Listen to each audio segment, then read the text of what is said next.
যত দিন যাচ্ছে ঠিক কিন্তু আল্লাহ আমাদেরকে বুঝিয়ে দিচ্ছে যে আমাদের বয়স হয়ে যাচ্ছে। আর এই যে ছোটবেলার দিনগুলো অনেক মিস করি। আর টুকিটাকি কাজ করতে করতে আজকে সারাটা দিনই চলে গেল। আসসালামু আলাইকুম। আমি খাদিজা আক্তার শাওন বলছি ঢাকা থেকে। আশা করি যে যেখানে আছেন আলহামদুলিল্লাহ সবাই ভালো আছেন এবং সুস্থ আছেন।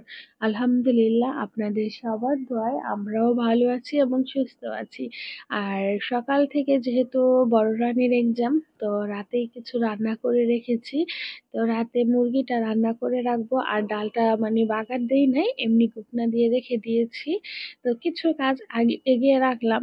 আর সকালে ঘুম থেকে উঠেই চা রান্না করেছিলাম, একটু নাস্তা করে নিয়েছি টুকিটাকি।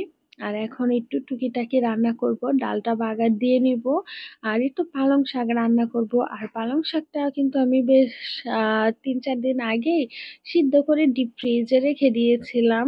কারণ একসাথে যেহেতু আপনাদের ভাইয়া অনেক রকমের শাক আনে, তো সব শাক তো আর খাওয়া হয় না, শুধু শুধু নষ্ট হয়ে যাবে। একটু সিদ্ধ করে রেখে দিলে ২-৩ দিন পরও খাওয়া যায়। তো এইভাবে পালং শাকটা আমার বাসায় খুবই পছন্দ করি আমরা। তো আলু দিয়ে মটরশুঁটি দিয়ে পালং শাকটা রান্না করে নিচ্ছি। যেহেতু আজকে সকাল সকাল বের হব, কখন আসবো তার ঠিক নাই। কারণ বড় রানীর এক্সাম শেষই হবে ২টায়। তো আমার বাসায় আসতে আসতে প্রায় পৌনে ৩টার মতো বেজে যায়, ৩টা বেজে যায়। তো বাসায় এসে তো আর রান্না করে খাওয়ার মতো সময় হবে না, আর ওই সময় খুবই টায়ার্ড থাকবো। যেহেতু আমি একসাথে বড় রানীকে নিয়ে তারপর বাসায় আসি, আর অল্প একটু সময়ের জন্য তো আর আসা যায় না, আর আপনাদের ভাইয়াও যাবে না।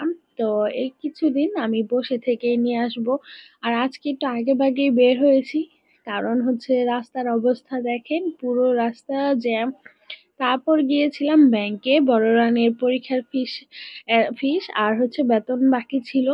যেহেতু আমার ছুটির পর যাওয়া হয় না, সেটা আর দেওয়া হয় না। তো আজকে ক্লিয়ার করে নিলাম। তারপর এই যে এখন বড় রানীকে স্কুলের ভিতর ঢুকিয়ে দিয়ে আমি একটু গিয়েছিলাম আমার চোখের জন্য একটা ডক্টর দেখাতে। কারণ বেশ কিছুদিন ধরে চোখে একটু প্রবলেম করছে, একটু পানি পড়ছে, জ্বালা পোড়া করে, আর হচ্ছে গিয়ে চোখটা চুলকায়। তো আপনাদের ভাইয়া বললো একটু ডাক্তার দেখাই আসো, যেহেতু বসে থাকবো তো ভাবলাম একটু দেখাই আসি। আর এটা হচ্ছে আমার এলাকায় অলরেসে। তো ওইখানে একটু ডাক্তার দেখালাম। আর এই যে দেখেন, ডাক্তারটা খুবই মানে হাসি খুশি ছিল, আমাকে পুরো ডিটেলস জিজ্ঞেস করতেছিল যে আমি কখন কি হয়, এর আগে কখনো পড়েছি কিনা। তো আমি তো এর আগেও চশমা পরেছিলাম, মাঝখানে অনেক বছর অফ হয়ে গেছে, কারণ এখন আর দরকার ছিল না।